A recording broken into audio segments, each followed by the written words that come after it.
অন্তরের পবিত্রতাটা হচ্ছে সব থেকে আগে। মানুষ হিসেবে একজন মানুষের অন্তরকে সব সময় পাক পবিত্র রাখতে বলা হয়েছে। এটা হচ্ছে নাজাতের প্রথম সাবাব। এটা না থাকলে কোনো ব্যক্তি নাজাত পাবে না, কারণ অপবিত্র কোনো ব্যক্তি জান্নাতে ঢুকতে পারবে না।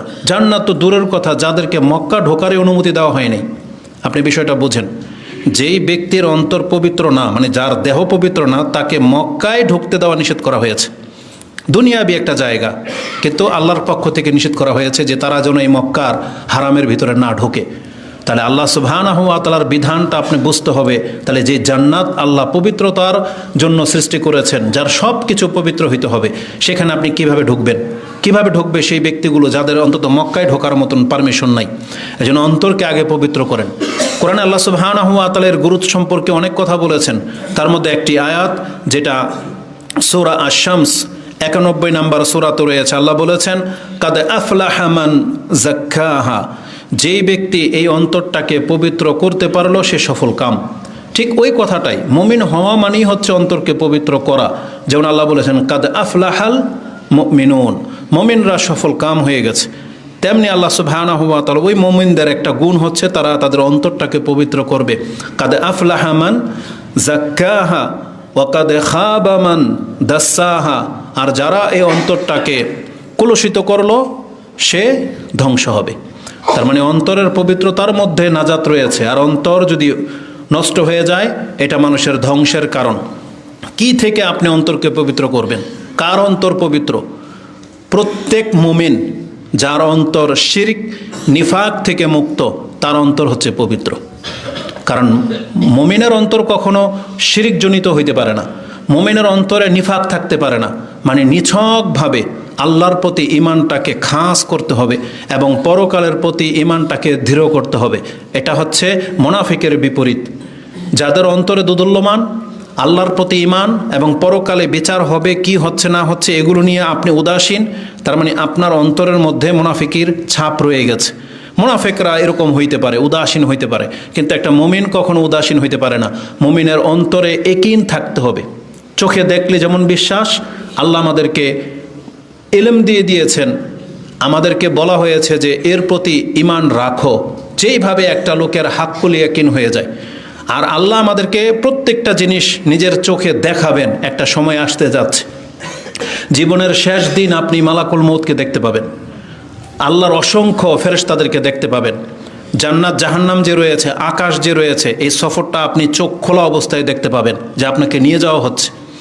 যেটা সূরা আল কিয়ামার মধ্যে ওয়ালতাফাতি সাকু বিসাক, এই আয়াতের তাফসীর পড়বেন, যেখানে আব্দুল্লাহ ইবনে আব্বাস বলেছেন তার সামনে দুইটা জগৎকে পেশ করে দেওয়া হয়। সে দেখতে পায় যে আমি দুনিয়া ছাড়তেছি, আর যেই পরকালের কথা আমাকে বলা হতো, যেই পরকালে আমি বিশ্বাসী, সেই পরকালে যে উন্মুক্ত হয়ে গেছে, পর্দা সরিয়ে দেওয়া হবে।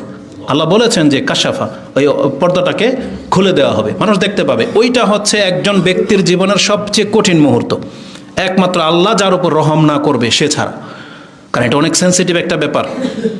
তো অন্তরের পবিত্রতা লাগবে আল্লাহর প্রতি এবং পরকালের প্রতি দৃঢ়তার সাথে। এটা হচ্ছে পবিত্র অন্তরের কাজ, এটা নাজাতের জন্য জরুরি। এরপরে যেই ব্যক্তি ঈমানের পাশাপাশি তার অন্তরকে লোভ, হিংসা আর হচ্ছে সংকীর্ণতা এবং শাহওয়াত থেকে মুক্ত রাখতে পারবে, এই ব্যক্তির অন্তর সব থেকে পবিত্র বলে ঘোষণা করা হয়েছে। যার অন্তরে কোনো সংকীর্ণতা নাই, যার অন্তরে লোভের ঘাটতি আছে এবং যার অন্তর শাহওয়াত থেকে মুক্ত। আমাদের সবার অন্তরে শাহওয়াত আছে, সবার অন্তরের মধ্যে লোক জন্মায়, সবার অন্তরের মধ্যেই এই কি বলা হয়, এটা আপনার সংকীর্ণতা, সুহা, এগুলো বাসা বাঁধে। কিন্তু এগুলো থেকে যার অন্তর মুক্ত, তার অন্তরটা হচ্ছে পবিত্র। কোরআনে আল্লাহ সুবহানাহু ওয়া তাআলা যেমন বলেছেন, ওয়ামাইয়ুকা শুহা নাফসিহি ফাউলাইকা হুমুল মুফলিহুন, নিশ্চয়ই যার অন্তরকে সংকীর্ণতা থেকে মুক্ত করে দেয়া হলো, এই ব্যক্তি হচ্ছে সফলকাম।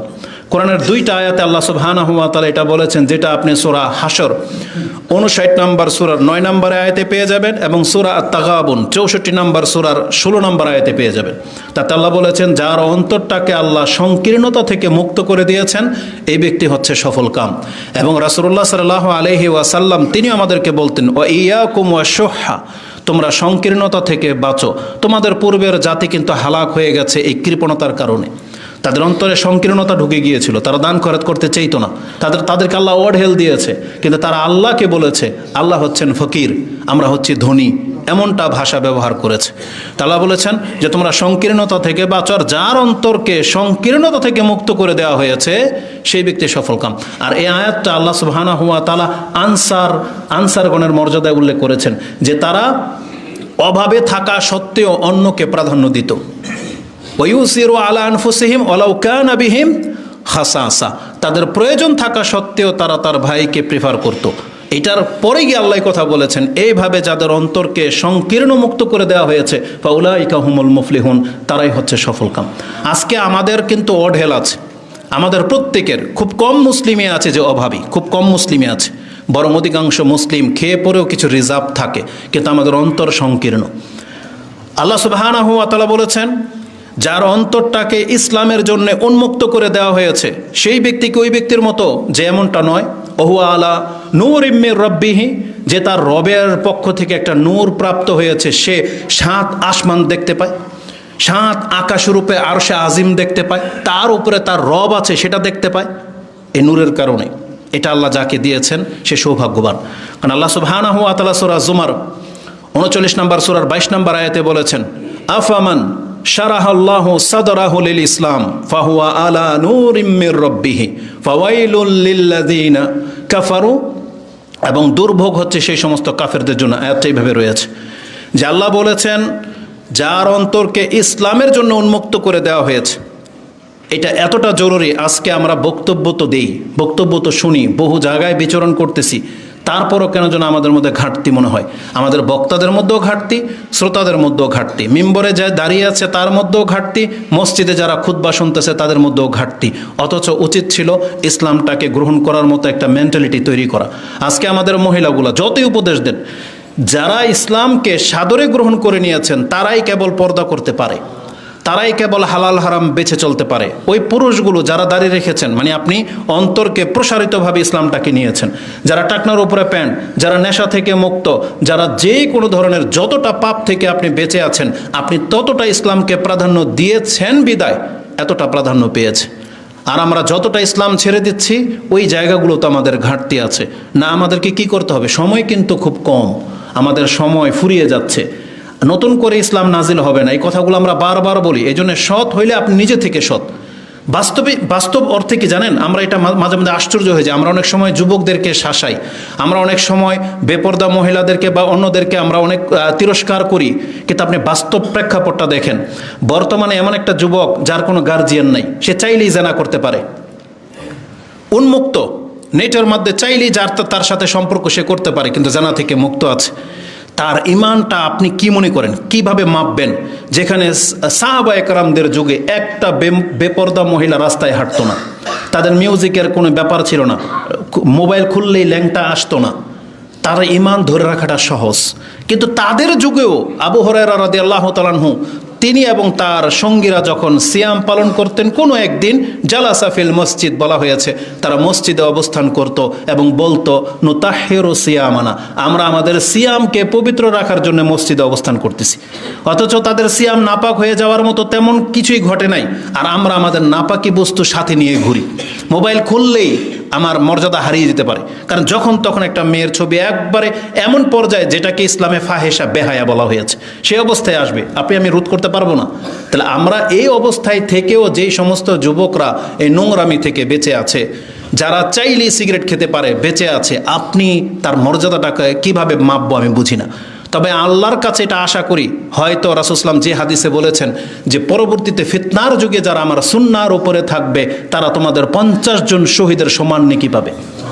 আল্লাহ যেন আমাদেরকে তাদের অন্তর্ভুক্ত করে দেন, এবং যারা ইসলামের উপরে টিকে আছে সেই সমস্ত পুরুষ এবং নারীদেরকে যেন আল্লাহ রহম করে, আমিন ইয়া রাব্বাল আলামিন।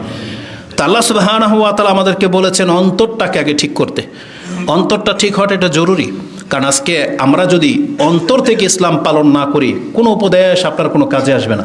আর যেই দিন থেকে আপনি অন্তর থেকে মেনে নেবেন যে আমি আমার রবের কথা মানব, আমি আমার রাসূলুল্লাহ সাল্লাল্লাহু আলাইহি সাল্লামের দিক নির্দেশনা মোতাবিক চলবো, আপনার অন্তরকে বাধ্য করতে হবে, আপনাকে বাধ্য করতে হবে।